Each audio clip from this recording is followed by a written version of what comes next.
A big mini release from Aperture, a monster release from Red, a really interesting few releases from Canon, and a bunch of other stuff. Stick around, let's catch up.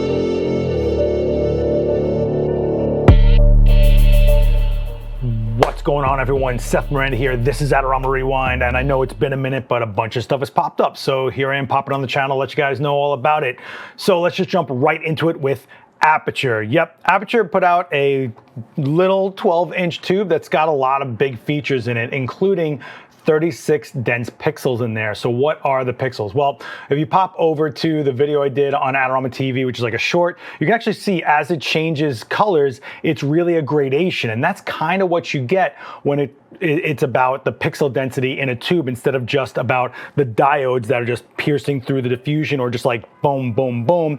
They kind of have a fluid look to them, which is really cool and very nice as far as the effects go. So if you're someone that does use a lot of the effects inside the light or want smooth color transitions, or maybe you just want a clean looking light, this is it.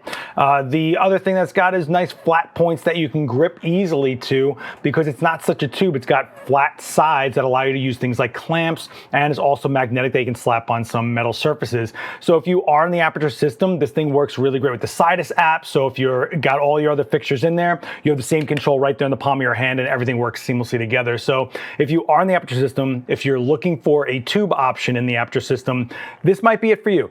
I did get a chance to use it for a little bit, and I think it's pretty nicely well made, and I think the output of it was pretty good. Maybe I'll use it live on Adorama XP Twitch, which I go live every Tuesday at 11 a.m. Eastern, if you didn't know, and we shoot live in the studio. So maybe we'll give that a shot this week. I do have it sitting there, so I don't know. Let me know down below if you're in the Aperture system and you've been waiting for them to put out tubes. Let me know if you have been waiting for something with a good amount of pixel density for that type of transition, and if you didn't know about this type of stuff as far as LED tubes go with pixel options, now you know.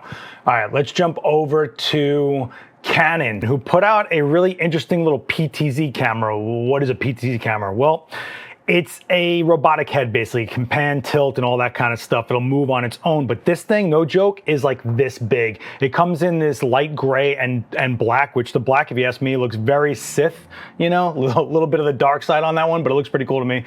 What it is basically an 11 megapixel stills camera, and it lets you do full HD video, but it also can face track. So you can actually pre-program up to 12 faces into it, because, you know, we're in the age of face detection, right? That's what all cameras have. So they're optimizing it in something like this. They announced it a while ago, but now they're actually available for pre-order, and they're, for a robotic camera, they're pretty relatively low cost. We're talking about a $500 camera in a market that is thousands of dollars, but this is really meant for, like, you know, consumer use. If you're having an event, you put it on the table and it'll just pan and tilt and snap photos as the event's going on. You can leave it in your home if you got kids, and it'll just track faces and try to capture moments with you and your kids and all that kind of stuff. But what I thought was really interesting is you can use it as a webcam. So I have a couple of these back at Adorama. I think I'm gonna mess with them because the webcam feature is very interesting to me. If you have a camera that can track your face and move with you, imagine if I'm doing a demo for you guys shooting and it's moving with me, not staying stagnant. That's really interesting. So I'm gonna try mess around with that on my own. But one of the crazier things it has is stabilization. So you think about this camera as like a stationary thing. You kind of mount it to something that's a 1/4-20 on the bottom. You put it on a tripod, or you put it on a table and leave it there and let it work on its own.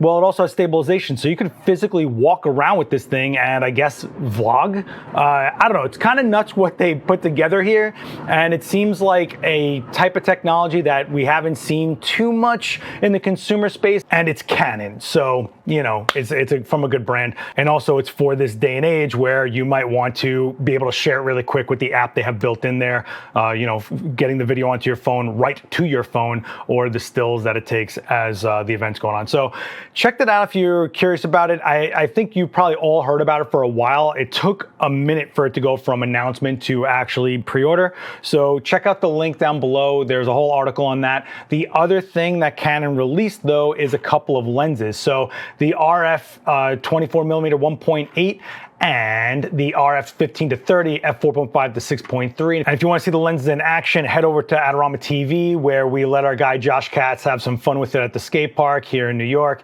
And you can see exactly what these lenses look like with the shots he was getting shooting the skater in the pool over there. So hit that up, take a look. Maybe it's what you're looking for. I know that Canon has been putting out some more affordable options for the RF mount, which has been needed. And now you have these two affordable wide angle lenses, but the 24 is actually considered a macro lens. So you can get really close, get nice detailed shots. And if you're a wide angle shooter that just likes to get close, that's kind of a good thing, right? Because as wide angle goes, we tend to step closer to our subject. Well, with a wide angle macro, you kind of aren't stopped by a minimum focusing distance, which is really nice. All right, let's jump over to Red, who dropped a monster release. I mean, it's an understatement to say monster because this is kind of nuts. We're looking at the V Raptor XL 8K VV. So VV stands for VistaVision, and it's able to do 8K in the full sensor, and if you crop the sensor, you're looking at 6K in Super 35. So for you photo nerds out there, VistaVision is kind of like full frame-ish. It's actually a little longer on one end and shorter on another, but it's kind of in the ballpark of full frame, and Super 35 is APS-C-ish.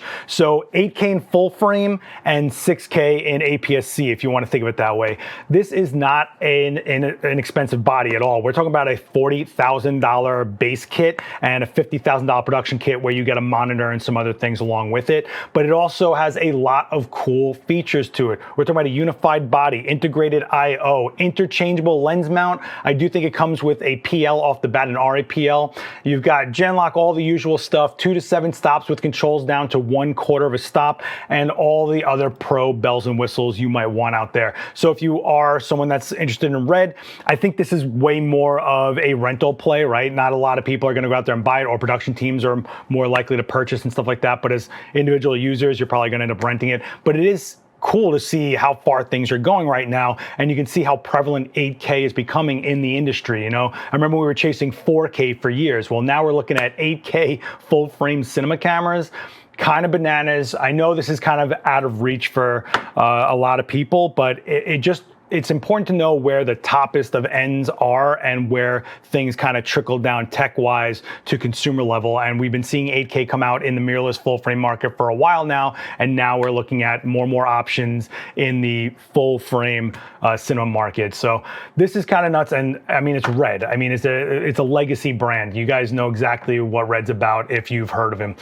Let's jump over to something completely opposite though. We talked about the V Raptor. Let's talk about V-Moda. So V-Moda actually is a headphone that is exclusive to Adorama. So I thought I'd let you guys know about it. I know this is more of a photo video channel, but it is important to know this kind of stuff. This is a really well-made headphone. They sound pretty good. I tried them out. They are really nice in color ways. You've got the gunmetal, which honestly is a little more silver than gunmetal. You've got the matte black, and you've got the bronze, and there is a headphone option. Comes in a pretty nice case, and they compact down pretty small as well. So if you're looking for some new headphone options, check this out. Check out the article, check the specs. I know headphones are one of those things you need to like try in order to see if like you like them or not. So I get that. I'm just letting you guys know it's out there. That's all. No big deal. As far as what's been going on the channel as a whole, we've had a lot of crazy stuff go on. I mean, if you have a chance, check out my video from the Bronx Zoo. I got to try out the new Nikon 400mm f4.5 and shoot some gorillas and some other animals and some cool stuff. I appreciate a view on that. Drop a like, drop a comment, let me know what's going on.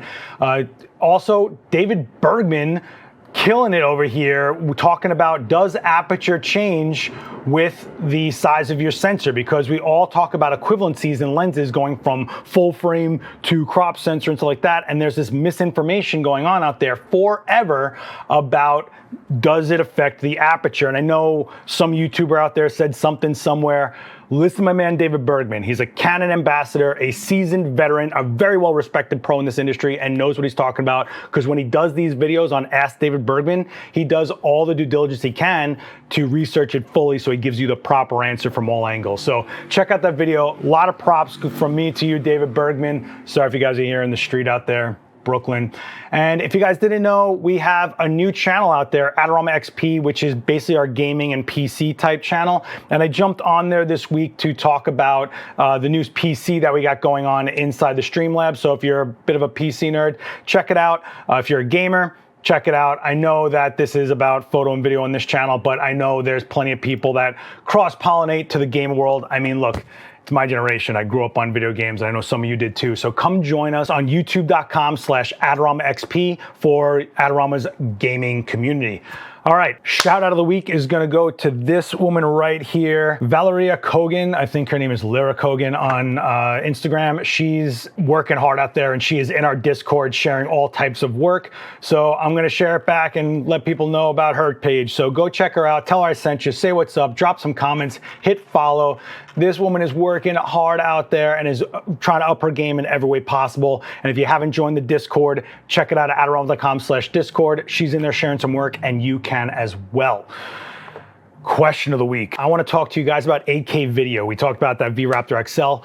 Where do you guys stand with 8K? We were chasing 4K forever and now it's in basically everything, right? You have it in very affordable units out there that can give you 4K resolution video at some pretty good frame rates and some mid-range bodies that are giving you some really incredible features in 4K. And now we're talking about 8K in flagship bodies and now in cinema and stuff like that. Where do you guys stand? Are you shooting 8K? What do you use 8K for? What are your applications? Where do you think we're going with it? Do you think it matters if we have 8K monitors or not? And if you don't shoot 8K, let me know what you think about it overall. I mean, some of you think it's just like marketing, pushing some specs up to sell the next thing. For me, when I shoot 8K, my workflow, it's really great to be able to crop in and still keep things 4K for the entire video, including when I'm filming two people talking and I can crop in to each person individually and still keep the whole video 4K because I'm not losing resolution when I crop in if I want to. So let me know your use case. Let me know your thoughts on 8K. I'm super curious about that.